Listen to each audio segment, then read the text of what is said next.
Wonderful. Double down. Yes. 3 down.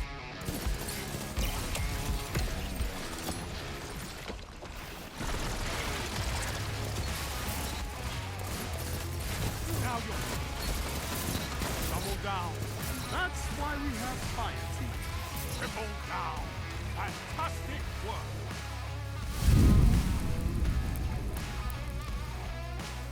Alright, so I just finished getting all the gameplay I needed for this review of the different times as the craftable pulse rifle here in Season of the Deep. It's the one that has sort of the Taken vibe to it. And like everything I've seen about this gun, people are not impressed with it, right? They're not impressed with the stats. Oh, Outlast is better. All these other rapid fire frames are better.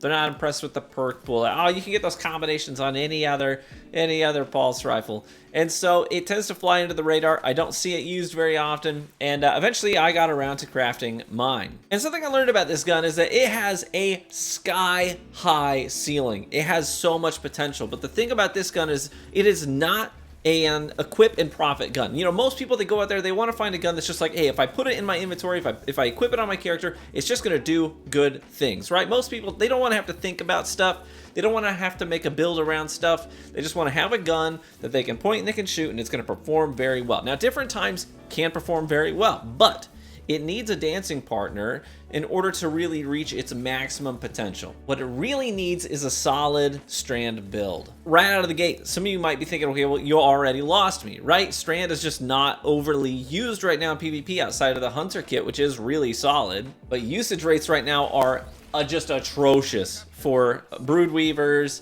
and for Strand Titans. Like, you just don't see them very often, especially in playlists where winning matters. Now, I just want you to watch this clip. This is what Different Times is capable of doing if you drag and drop it into a solid Strand build. Everything works cohesively together to just create a whole bunch of carnage.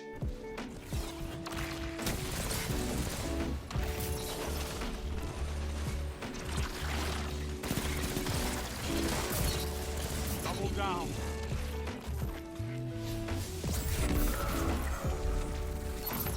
Ikora would be proud of you, Warlock. 2 for 1. 3 opponents down.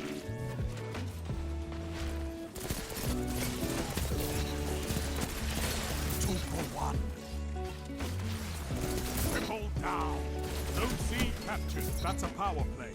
You took. That's pretty nice, right? It was like 11 kills in 20 seconds or something. It was a whole lot of fun. I had a blast playing with this gun. And I really wanted to know this gun well. So I didn't just like take my crafted version into the Shirochi checkpoint, kill a bunch of stuff, and level it up to 15 where I could get all the enhanced perks I wanted. I didn't do that. What I did is I started with the gun at level 1. I took it into PvP, into skill-based lobbies, and I basically went through the process of metamorphosis with this gun. Use it at the base level, come back to the Enclave at level 3, level 4, swap out a couple of barrels and mag perks, then go back into PvP, come back at level 6, put a different, you know, like masterwork on it, go back into PvP, come back to the Enclave at level 8, try out a couple of different perk combinations. I did that all the way up to level 15 to where I could apply the enhanced versions of the perks that I found to be most useful, and then continued on from there. I ended up racking up about 450 kills on this pulse rifle in PvP throughout that entire process, just so I could know it better. So I'll cut right to it. I'll give you the perks that I landed on and why, and then I'll talk a little bit about the build that I drag and drop this into. Again, this gun is about having a dancing partner in the form of a really good build in order to reach its maximum potential. And once you do that, this gun is going to do some really impressive things. So initially I crafted mine for range, but then I ended up going back and swapping it out for stability and liking that a little bit more. So the base masterwork on mine is a stability frame. And then I went ahead and did arrowhead break because I wanted that perfectly 100, well not perfect, it's 97. It's almost perfectly vertical recoil direction with arrowhead break and a counterbalance stock in PvP. I then did ricochet rounds for the extra range and stability and the ability to bounce bullets off of hard surfaces and around corners and do a little bit of supplemental damage as well. Now in the perk pool for the different times, in the first column you've got Outlaw, Moving Target, Heating Up, Invisible Hand, Offhand Strike, Stats for All, and Subsistence. Subsistence is probably my PvE pick. Then you've got Hatchling in the second column, Head Seeker, which a lot of people are going to be attracted to, Golden Tricorn, Multi-Kill Clip, Collective Action, Focused Fury, and Adrenaline Junkie. Now, I actually really like Adrenaline Junkie on this thing. I played with that one a bit. I played with Hatchling a bit, but my favorite, well, here's my favorite combo. Heating up in the first column, Golden Tricorn in the second column. And so you're gonna see a whole lot of damage chaining with this gun in the gameplay in this video, where basically I'm using that perfectly vertical recoil direction plus the ricochet rounds and the stability masterwork to make sure that my first duel is doable, right? It's not like I'm taking a piece of trash into my opening fight, but it's going to get a lot better after I win that initial duel. So I'm going to have just an insane amount of stability and accuracy, and then on top of that, obviously, I'm going to get that damage buff that you get with Golden Tricorn. So it's going to give me an additional 15%, on top of my damage. And then obviously, so here's the thing. Now this is going to start synergizing with my build. I'm creating a ton of threadlings because on my build, I'm running the fragment that makes it so that getting final blows with strand weapons has a chance to send out threadlings. And then on top of that, obviously I'm using the threadling grenade, and I'm casting my rift to throw out additional threadlings. So there's just threadlings all over the place. Now another thing I actually love about the different times is the origin trait, Unsated Hunger. And on paper, I looked at this and I was like, I don't think I like that. I don't like using all my abilities and having nothing in the tank.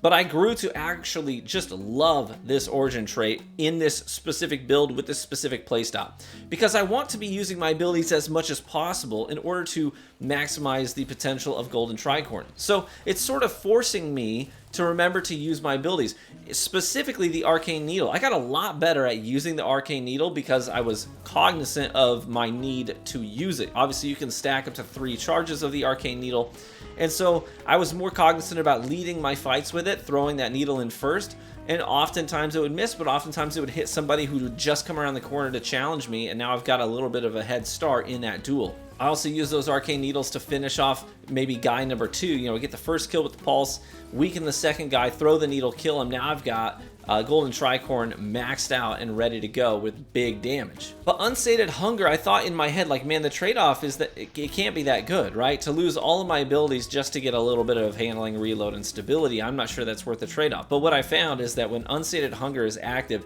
this thing is a laser beam. Like, it is so easy to use. It feels like it already has heating up ×2 on it and ready to go.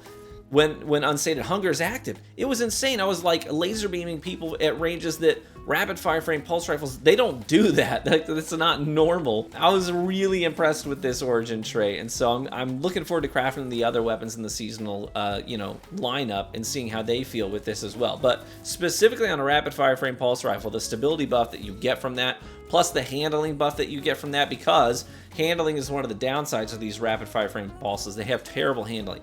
So that really helped to offset that. It was like the inverse of surplus, which I think is kind of cool. So this gun really took me back to what I love about Destiny. The things that I fall in love with in Destiny, they're not the things that are just equip and profit. Those tend to just kind of fall to the wayside for me. They're not interesting. They're not exciting. They don't give me any kind of dopamine hit. They're just kind of bland in that regard to me. They don't have a lot of character. They're just good guns. What I tend to really enjoy is the weapons like this that have a sky-high ceiling, but I have to put something into it, right? It's like a vending machine. Like, I have to put something into it in order to get something good out of it. And I like that relationship. So I have to be good enough to win that initial duel. And then after I do that, I can do some insanely cool things after that first kill, because my gun is now wildly stable. It has an insane amount of accuracy.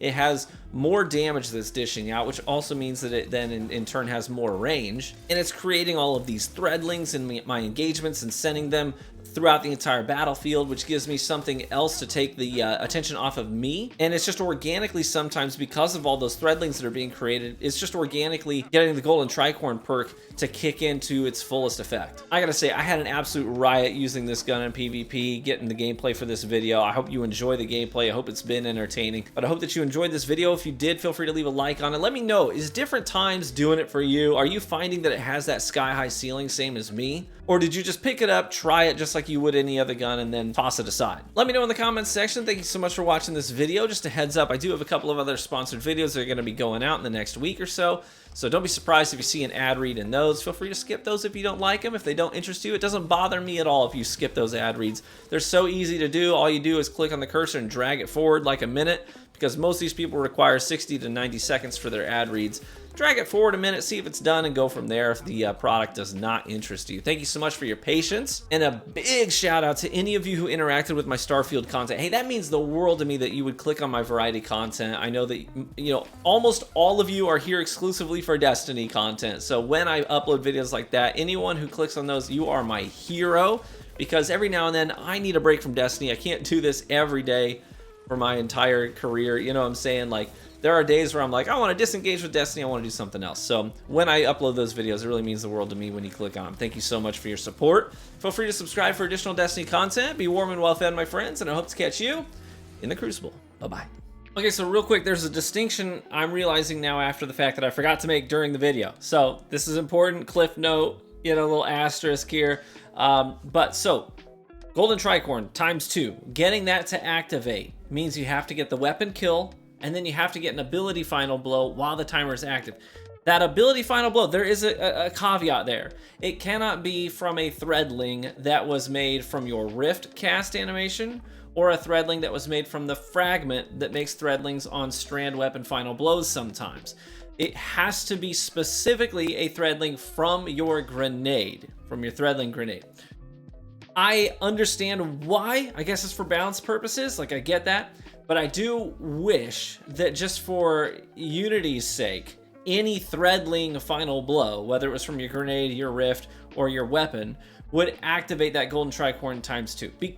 Because I think just for consistency's sake, being able to sort of see that in the kill feed and just know without having to look at your buffs and debuffs, you know, that it was activated. You know what I'm saying? Like just for consistency's sake, I think that would be better. That's reason number one. Reason number two, Strand is not very popular right now. Like, it just really isn't. Like, not a lot of people are using Strand. So the fact that you have to do a full build to make that work, I think that's a fair trade-off, right? And then on top of that, the chances of you getting a final blow with just the single threadling that comes from a weapon final blow with the fragment, chances are really small that that's going to happen, because it's one threadling for a maximum potential damage of 45. So if that threadling goes and tags somebody for 45 damage, chances are it's not going to kill if it tags them at all. But in my hours of playing with this, I did have a few instances where threadlings from other sources, like my weapon final blow or my rift cast animation, did not activate Golden Tricorn ×2, and I think that's a bummer. I think it should do that, because I am actually using an ability with my rift to do that. In fact, a lot of times you're consuming your grenade, you're sacrificing your grenade to get those perched threadlings, and then casting your rift to send them out. So you're technically you're using your grenade to do it, but since it didn't come directly from the grenade, it can't activate Golden Tricorn ×2. So cliff note, I know it's sort of like after the fact, but I wanted to make that distinction because I think it is important to understand when those things activate and when they don't, so you don't like actively bank on it happening and then suddenly realize you don't have that extra damage. Anyways, thanks again for watching the video. Bye-bye.